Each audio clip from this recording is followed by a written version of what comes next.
is Wednesday, October 26th. I'm Sho. And I'm Sko. And here's what's going on at CHS today. This week is Red Ribbon Week, and we will spend the week promoting a drug-free campus Grizzlies. So step to the Red Ribbon Challenge and just say no to drugs. Attention all AP exam takers. AP exam ordering deadline is November 8th, 2022. All AP students need to decide by Friday, November 4th, if they are taking the AP exam. Exams can be paid for in person at the finance office or online through the student store. AP exam forms are available in the finance office. Stop by the finance office for more information. Senior news! Today's senior assembly will be in the gym during 4th period. Jostens will present cap, gown, and ring information. Please submit attendance before taking your seniors to the gym. This assembly will take most of the entire period. Hey Grizzlies, this is Mr. Holterman here. I wanted to talk to you a little bit about our celebration that's coming up. You know, we're going to have a centennial. That's 100 years. That means Central High School has been around 100 years. And on October 29th, it's going to start at 10:30 a.m. Actually, the gates are going to open at 10 o'clock. We're going to have this celebration. We'll have an amazing program with lots of people here, lots of graduates from back as far back as the 40s. It's going to be awesome. Here's the thing I want to show you. We're going to be handing these out to everybody. It says Central High School, and on the other side of it says Centennial. Centennial is a 100-year celebration. So we're going to hand them out to you in homeroom next week, and everybody can put them on the wrist and just sort of be unified in that. But I also want to talk to you a little bit about something else. This is a centennial coin. Has our C, has our crest. It's actually kind of a commemorative coin, and we're going to be able to sell these. You're going to actually be able to buy them for $10. Or we're going to be selling bricks as a donation, not really a sale. $250. You're going to be able to give $250, have a brick. They'll have 2 lines, 20 characters on a line, and it's going to be put up on our campus for a long period of time. That money's going to go to rebranding our school a little bit, adding the crest, adding the C, actually redoing our marquee that's over by the corner out there. So we're looking for a lot of your support. If you want to come out, RSVP, go to the website. You can RSVP, put your name in. If you know somebody who's a graduate, it'd be amazing if you actually got them to come. Like I said, right now we have quite a few people, maybe 250 people, and we know there's going to be a lot more than that, probably 400 to 600. But here's what I want you to think. In all the history of Central High School, you are here on the 100th year, and that's a big deal. What's also a big deal, and I want to talk a little bit about this, is all the amazing things the students are doing. Good example, we are 10% less in Fs, total number of students with Fs, than any other school in the district, both Garza and East. 10% less. That means you are working hard. That means this school, as a school of choice, you are choosing to do the right work and to be here and to be amazing. The other thing I want to tell you is, right now we've got some kids with GPAs that are soaring. We have some sophomores, again sophomores, not juniors and seniors that usually take AP classes, but because of our early college, we've got some sophomores with 4.4, 4.67 is the highest we got. Honestly, that's an amazing thing. Thank you students for working hard, and thank you for being responsible, showing your claws, and hey, go Grizzlies. And don't forget as well, if you want to be part of the 100th year anniversary, get this limited time 100 year t-shirt, room 67 for $15. Hi guys, I'm Gokhan Sahota. And I'm Savannah Galvin. We're starting a new club called Raising Awareness. The first meeting is this Thursday, November 27th in room 24 with Miss Beltran. You guys should come and learn more about it, and we hope to see you there.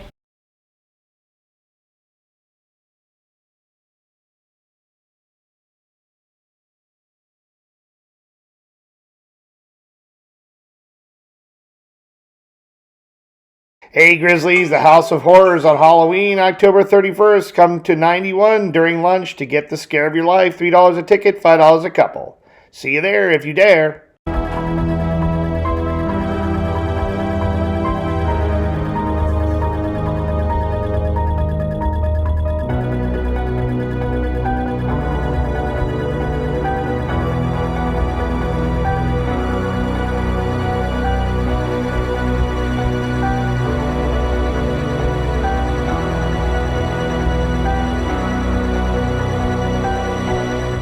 Career Center. Follow Career Center News on Instagram at CentralHS_College Career.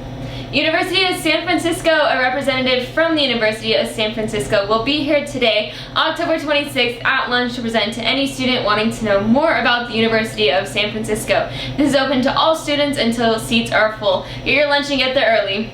Agnes, if you are interested in participating in the West Fresno Madera section opening and closing competition, start putting together a team of 6 people and then talk to an ag teacher. Green, hand, and chapter degree applications are available now. Check the FFA Google Classroom to see if you meet the qualifications. Both applications are due November 11th. Are you interested in showing a market steer at the 2023 Fresno Fair? There is a mandatory informational meeting on Wednesday, November 2nd. The meeting starts 10 minutes after lunch in Act 2. Do you need community service hours? There is a trunk or treat volunteer event at Houghton Kearney on Friday, October 28th from 5:30 p.m. to 8:30 p.m. See Mrs. Betancourt for a permission slip by Thursday. There is an executive meeting on Friday, October 28th in Act 2. The meeting will start 10 minutes after lunch. Made for Excellence and Advanced Leadership Academy permission slips are now available. The event is open to sophomores, juniors, and seniors. There are only 14 spots available. It takes place from February 17th to the 18th. There is a $100 deposit with an approximate total cost of $175. See an ag teacher for more information. Sports news! Boys water polo at Clovis East, start time 5 p.m., release time after school, leave 3:40 p.m. CHS shuttle. Varsity girls water polo at Clovis East, start time 6:15 p.m., release time after school, leave time 3:40 p.m. CHS shuttle. JV girls water polo at Clovis East, start time 4 p.m., release time 1:15 p.m. East, 1:30 p.m. CHS, leave time 1:45 p.m. East, 2 p.m. CHS. Unified Soccer Championships final showcase at Clovis West, start time 2:30 p.m. and good luck. Today, we are going to explore the topic of respect in the virtual world. After today's lesson, you will be able to describe ways that you can show respect for others virtually, identify steps that you can take when you see hurtful or disrespectful things on social media. This is how you can play an important role in making the virtual world a positive space for all. People can be so disrespectful online. I see a lot of criticism, insults, and shaming. One of my friends is getting a lot of negative comments on one of her posts. People were talking about her body and calling her some really messed up names. I had to jump into the comments and tell my friend that she's beautiful. I also told some of the bullies that their behavior was immature and cruel. I even reported some of them for harassment. But my friend was really upset. This led us to have a conversation about how we should use social media. We made an agreement to deactivate our accounts for a month. We did it together, and it felt really good to get away from all that negativity. Yeah, you're right.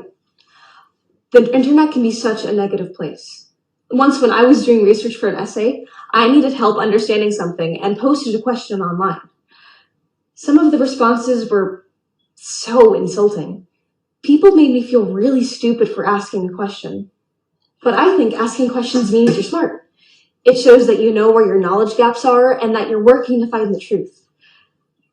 Well, according to the internet trolls who replied to me, I'm all wrong about that. I got so distracted by the insulting comments that I lost focus on my essay and ended up handing it in late. I learned the hard way that intention doesn't always matter. My most important value is kindness, and I always work to resolve conflict respectfully. It's never my intention to assault or offend someone, and yet online, I've done this a bunch of times. I learned to be careful about what I say and how I say it because I want to avoid misunderstandings. You know what I used to do all the time? Text people in all caps with lots of exclamation points too. I found out that people felt like I was yelling at them, even though there's no volume involved. Certain ways of communicating could come across as aggressive. So now, every time I write a text or a comment or email, I read it to myself and think, how can this be misinterpreted? Sometimes I'm surprised at the answers. Then I rewrite the message to be clear and respectful. Do you use social media, online forums, or multiplayer online games? Do you email? Do you have a phone that you use for texting or phone calls? If so, You interact with others virtually. By now, most teens are aware of both bullying and cyberbullying. Take a look at the graph below to explore the relationship between bullying, both online and in real life, and suicide. As you can see from the graph, over 20% of students that experienced any form of bullying considered suicide. Over 31% of students that were bullied at school and online considered suicide. People deserve respect online or through text messages, just as they do in person. But it's easier to be rude or disrespectful online when we can't look the other person in the eyes. Sometimes we can even hurt someone or make them feel uncomfortable without intending to. Has this ever happened to you? Have you ever upset someone accidentally through text or social media? Fortunately, there are concrete ways for us to make sure we show respect for others in the virtual world. Here are some ideas. Can you think of any others? Choose to spread kindness.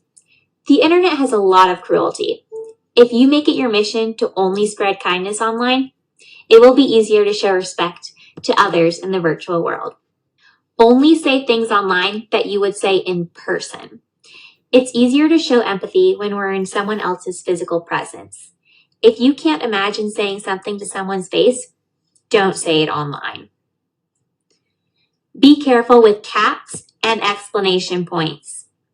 Even if you're just excited, the other person might feel like you're yelling at them. Rethink sarcastic remarks. Sarcastic jokes can be funny, but sometimes they can be hurtful. And online, sometimes it can be hard to detect sarcasm. So if you don't want the other person accidentally taking your sarcasm literally, try to make your point another way. Protect privacy. Never violate someone's privacy by sharing a private message or photo, checking someone's phone, or logging into someone's social media account. Steps to take when you see hurtful or disrespectful things on social media include: report flag. Social media platforms usually make it easy to report or flag content that is violent, offensive, or inappropriate. Don't hesitate to use this option. Refuse to participate, encourage. People who disrespect others online rely on engagement to keep them going. If you don't give them the likes or views they're looking for, they might lose the motivation to put out disrespectful content. It teaches them that their cruelty doesn't have an audience. Hopefully, then they'll reconsider their values and behavior. Be an upstander. Refusing to join cyberbullies games is important, but actively standing up for others takes it a step further. You can do this by calmly explaining why a disrespectful comment is inaccurate, calmly stating that the bullying behavior is wrong, saying nice things too about the victim of the disrespect. This does not look like insulting or bullying the bully. Please stand for the flag salute. Ready, salute. I pledge allegiance to the flag of the United States of America and to the republic for which it stands, one nation, under God, indivisible, with liberty and justice for all. You may be seated. Today's weather is sponsored by Unified Soccer and their final championship match today. Today's a high of 71, a low of 46, breezy and cooler. Have a great day, Grizzlies. The dad riddle joke of the day. If you know this, come by room 67 or call ASAP for a prize. A cowboy comes into town on Sunday, leaves 3 days later on Sunday. How's that possible? And that's all the news we have for you today, Grizzlies. And don't forget to follow us on Instagram and Twitter at CentralHS_. I'm Melissa Show. And I'm Emma Schofield. And we will see you later.